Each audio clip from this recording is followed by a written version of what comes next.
Yeah, I'm Tim Clemens. I'm the Vice President of the Remember Group. We build loyalty programs all across a whole bunch of industries. We were born out of the automotive business. I have been there 8 years, and I got to tell you, this is one of my favorite things that I do. You guys like coming here? Yes. Show of hands. I love traveling. I love coming here, and I love talking about what I do. Isn't it great to love what you do? Yeah. Isn't that awesome? Yes, Tim. Thank you very much. So for only about 2 hours today, I'm going to talk about dealership rewards. No, we're not going to take up that much Tim, time. no longer than 140. 140, you got it. All right, so how many people flew in here today? How many? Did any of you earn points on your flight in? You did? Just about everybody? When you booked your room, you may have earned points. When you rented a car, used your credit card, you might have earned points. And I'm here today to tell you about why companies offer loyalty programs to their customers and how you can build one of your own. So these are some brands that I'm loyal to. We got Coke, Delta, Starbucks, Amazon, Hertz, Holiday Inn, these things. You could argue these companies are at the top of their game, the top of their brands. They're crushing the competition. Coke has a rewards program. Delta does. I have 35,000 frequent flyer miles. I just crossed over to the silver last month. I was very kind of proud of myself. That's a huge accomplishment for me. Starbucks coffee, Hertz, Holiday Inn. Every time I book a hotel room, I earn points. These are the loyalty programs associated with these, especially with Delta, Sky Miles, with my 35,000 frequent flyer miles. I'm not going anywhere else. I'm booking with Delta. Can anybody relate to that concept? Yes? Just a couple? I see some nodding faces. I even kind of hate Delta a little bit for that. You know what I mean? I feel like if I book my flight anywhere else, I'm going to lose out on those points. So companies who are in the top echelon of their industries, the one thing that they have in common is that they offer a loyalty program for their customers. And the reason is, actually reasons are very powerful. First of all, members of rewards programs are 70% more likely to make repeat visits. 70% more likely to make repeat visits. You think that would make a difference in your dealership? Yes. 84% more likely to be upsold. Anybody here ever sold F&I products? Yes. Yes? Would you like to have a customer in your office who's 84% more likely to buy that extended warranty? You guys seen the movie Fargo? Remember you want the clear coat? Can I get you some clear coat? Remember that? A couple nods. Good. Members of reward programs spend 67% more than new customers.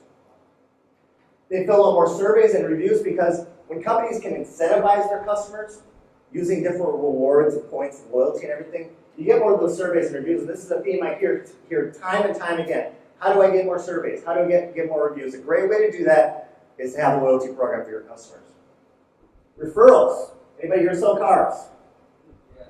Do we like referrals? Yes. We love referrals. This is a great way to get more referrals. They cross-shop. So when you have a loyalty program, members are more likely to do something in one department and then return to another to continue to do their business. So you get somebody in service, they're more likely to come buy a car with you. And if they buy a car, likewise, they're going to come back and get service with you. Far more likely to do that. And then finally, they open emails at a 40% higher rate. Does anybody here not do email marketing? I didn't think so. How would you like to have 40% higher open rates of developing a loyalty program? Is a great way to do that. Now, the effect of these things on your organization is huge. This is Fred Reichelt, a loyalty expert, wrote a book called The Loyalty Effect. I'm not going to lie to you, it's a little bit of a dry read, all right? But it is very informative. What Fred will tell you in this book is that a 5% increase in customer retention can equal a 25 to 85% increase in your bottom line profitability. What does that mean for you guys at your dealership? If you have a loyalty program, it means you sell more stuff. Close more deals, sell more service. Mary Barr, the CEO of General Motors, will tell you that a 1% increase in sales retention is equal to 25,000 vehicles sold for $700 million annually. So it's a pretty big incentive. Now, you guys aren't running a big corporation, so I talked to a guy I know who developed a loyalty program. This is Mike Martin, AutoAbs, out of Denver. Implemented a loyalty program less than a year ago. He'll tell you, since we've implemented our loyalty program, we've experienced a 10 to 15% increase in sales from previous customers and a 15 to 20% increase in overall sales. Almost an instant return because he developed a loyalty program at his store. So, What are we doing about it? How are we developing loyalty? Raise your hand if you believe that your dealership delivers a superior customer experience. Raise your hand. Okay. You're in good hands because 80% of companies believe that they're already delivering a superior customer experience. When we talk to our customers, it's a different story. Only 8% of them agree. So we really have to ask ourselves, how are we really delivering a truly exceptional experience to our customers? Especially in a world where we really have to ask ourselves, for some of us dealing like Toyota dealerships, does anybody here run a Toyota, GM, Nissan? Anybody? Okay. Well, with a lot of manufacturers, the corporations, they're taking away the individuality from a lot of these dealerships. GM dealerships look a lot similar, and this is really what your customers are seeing. Same branding, product, price, people, right? Very similar everywhere they go. And when we do things like we give a free book of oil changes to our customers or give them a 10% discount in service, those things are great. That's a great service to provide to your customers, but we're sending them out the door with nothing to bring them back. You really got to ask yourself, truly, why buy? Why am I buying from your dealership? So what we really want to do is we want to present more value as a part of doing business with your dealership. Do you guys that sell cars, do you ever have customers try to haggle with you? Is that ever? Negotiation? No? Customers negotiate because they don't see enough value. Because price is only an issue in the absence of value. You guys agree with that? Price is an issue in the absence of value. And when you make your customers part of some kind of loyalty program or rewards program, they can vary on all sorts of different scales. We're changing that transaction from a purchase into an investment. I'm not just buying my car and driving off the lot and never think of that dealership again. Look, I'm a loyal Subaru guy. Say what you want about me. I've heard it. But when I drove that car off the lot or where I bought that dealership, I had never occasion to think of that dealership again besides those tired old emails, 10% off in service, get you $29.95 oil change. It's the same offer I get from everybody else. They didn't deliver a truly exceptional experience for me, so I never think of them again, and I've never been back. So I might suggest, as part of your recipe, develop a loyalty program at your dealership. Make customers part of a club where every time they go to do something, they get to pull out a card that sits in their wallet that has your brand. Reinforce that brand, reinforce that brand. So let's talk about what a loyalty program looks like, and this is all stuff you guys can do at your dealership. First of all, use points. There's a reason why Delta, Hertz, Walgreens, IHG Rewards, just about everybody here probably belongs to some kind of points program to some degree because it's hugely effective. Make sure it's free to join. Make sure that your customers can get into your loyalty program as easy as possible. You want everybody to play. Provide good customer service so your people on the dealership level should know all about your loyalty program, how it works. It should generate revenue because if you're not generating a profit, what's the point, right? Your loyalty program should generate revenue. Collect customer data so you can market to your customers. Make that part of the requirement of playing in the game. Simple to use and understand. This is a very important point when developing a loyalty program. Look, my Delta points, I got 35,000. I have no idea what they get me. Can anybody relate to that? I got to sit down and take a Valium and get ready to talk to customer service for 45 minutes. Fluid user experience, responsive design. Make sure your customers are living right here. This is where your customers are living.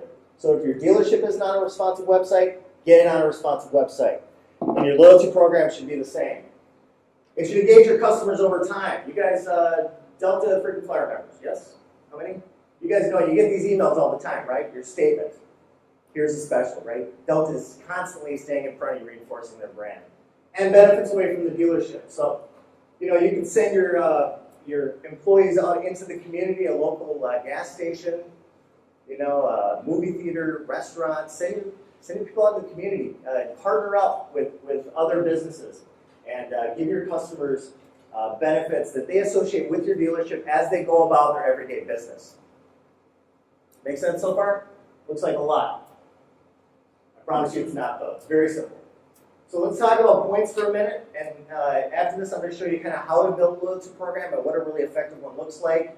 and what the numbers look like, what it can mean for you as far as how much profit and whatnot you can expect. Points. Why do we use points? A couple years ago, a study came out called the Endowed Progress Effect. Researcher Joseph Nunes wanted to see what happens. Really, do points really matter? Are they really a truly engaging thing for our customers? Is it just smoke and mirrors, or does it really, really work? So what he did was he gave two different punch cards out to two different groups of people. Punch card A on the left here went to group 1. Everybody familiar with how punch cards work? Punch them all out, get your free thing, right? Punch card A on the left here. Buy 8 car washes, get your 9th one free. Punch card on the right here. Buy 10 car washes, get your 11th free. But before you hand it out, punch card B here to group 2, took 2 punches out of it and handed it to the customer. So, what do we really have here? Can anybody see what's going on here? Equal value. Right. We have 2 marketing pieces asking customers to do the exact same thing. And when they evaluated the success of the programs, punch card A on the left here, customers who felt like they were starting from nothing, they had no skin in the game, redeemed at a 19% rate. Well, when customers felt like they were already earning towards something, you can even argue they had points towards something, they were almost twice as likely to complete the buying cycle. Isn't that amazing? This is why companies use points, because it's extremely, it's a huge motivating factor for your customers. Rockwell Clancy, the Vice President of J.D. Power & Associates, will tell you that customers will often pay higher prices or stick with a service that's unsatisfying, simply because they've started earning points. Now, I'm not saying that's an excuse to get bad service, don't get me wrong, all right? But we go back to my Delta experience. I'm going to put up with a whole lot of turbulence and bad service because I'm not going to lose those points, right? So we're not talking about an airline ticket. We're not talking about redeeming points towards books. We're talking about buying a car, right? So you think it's going to take a whole lot of points to get somebody to buy a car, right? So what do you think that magic number is? How many points do you think it takes to lock somebody in to buying a car from one dealership and not the other? Go ahead, just yell it out. What do you think that number is? 5,000? Anybody else? Yeah. Anybody else? Come on. $1,000. $211. On an item that could be $30,000 to $80,000. $211. You know why this is? It's that endowed progress effect we talked about. When customers feel like they've already earned towards something, they put that work in, they're not likely to leave that money on the table. I look at dealership websites all the time when I'm trying to find out who I'm going to call to talk to, and I close that window, that pop-up window comes up, just $200 off MSRP, right? I close that window every time. It's an annoyance. But when customers see this, they've earned that. That represents real effort on their part. So that's the why. Okay. So let's look at what a dealership rewards program might look like. This is Kenshaw Lexus, one rooftop in Toronto. They built a loyalty program about 5 years ago, and they're seeing tremendous results. So here's how it works. Kenshaw enrolls customers for free, requiring just an email address. That's all they require. Their email address is the ticket display. Because once we have their email address, then we can start marketing to them, right? They award 10% back on a customer service ticket in the form of points. It goes into kind of a little bank account that they can spend towards a vehicle purchase. It's very simple. Do you have any questions on how that works? I hope not. It's very, very simple. They developed a responsive website where customers can come here and they can log in. You see here, this is looks great on the phone, looks great on the computer. Claire here can log into her account. You can see welcomes Claire by name at the top there. It tells her how many points she's earned towards her next vehicle. And we're constantly engaging Claire, so she keeps coming back to the website. She keeps seeing that dollar amount, reinforcing that brand, reinforcing that brand. When it comes time to buy a car, Claire's going to buy from Kenshaw Lexus. Claire can come in here and check her transaction history. So Kenshaw developed this place where customers can come in. It's almost like a virtual garage. So they can kind of react with it, look at it, go, oh, look at that, that's cool, I earned that many points from that date, I remember that. They went out into their community and they developed discounts. What they do is cut the cheese. G-Shot, obviously. They go there and they say, hey, look, we got 5,000 customers. We're going to give you free advertising. As a result, would you give our customers a free side of fries just for showing their Ken Shaw Lexus rewards card? Would you do that? And say, yeah, of course. So there's a quid pro quo here.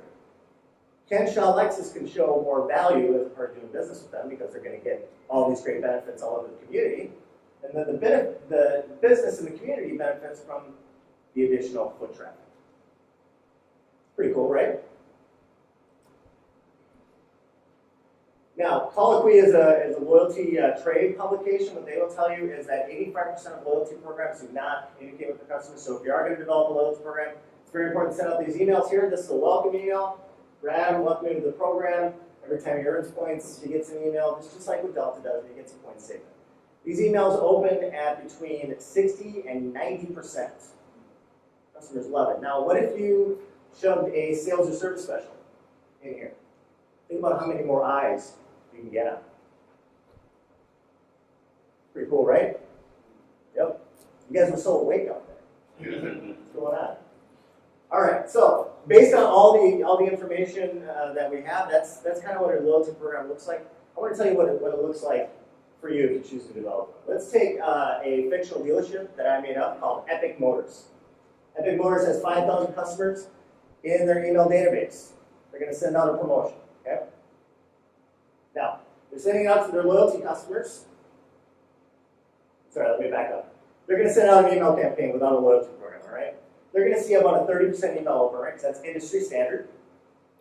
They're going to see $150 average service RO. A 2% response rate, meaning 30 customers respond, total revenue $4,500. Not bad for promotion, actually. But when Epic Motors developed Epic Loyalty, they're going to see a 65% email open rate. With $172 average service RO, we know that based on the additional customer spend we see from any kind of studies from Colloquy and everything else that when I went over that before. You're going to see a 2.16 response rate because members of loyalty programs visit 8% more often. It's going to represent 70 customers responding with revenue at over $11,000. That's just one promotion. This is truly what it looks like to develop a rewards program for your dealership. And this does not represent additional revenue from over time, customers coming in not during your promotion, spending more. Have you have any questions on that? Does it all make sense? So all this is tied together, correct? Mm-hmm. So when they use the rewards program, I'm assuming it's a card. You can have a card or not have a card. Whatever. Yeah. But when they get the points, this is automatically generated the emails that they open. Yeah, that's ideal. Yeah, I mean it's going to depend on how you choose to develop it, how good your IT people are. Right. If you retain a vendor, what their capabilities are, that kind of stuff. But automatic is important. There are some loyalty programs out there that they'll require you actually have an employee sit down at the end of the day and enter in all the points and everything, and that's not ideal. But if that's a resource that you have that you can dedicate to that, then that's that works too. There's a back-end app for these loyalty programs. What's that? There's an app that's sort of like a back-end for these developing this program. Great question. So you're asking if there's software that resides at the dealership that can... Or wherever. I mean, is it something that people create that there's a template somewhere? Yeah. We can talk about it. I can fill you in afterwards if you want. He's trying real nice not to pitch. So it's getting a little confusing. How am I doing, by the way? You're doing fantastic. Okay. If they ask you a question directly about your product, it's okay to answer. That's not pitching. So that's Okay, so yeah, I mean, if you can get a good enough vendor who knows the DMS, we got Reynolds or ADP, whatever you got. If you can get a vendor, what's that? AutoStar, yeah. So there's all sorts of services that you can contract with that will actually install software on your machine that will push data out to a loyalty program and all this will be out.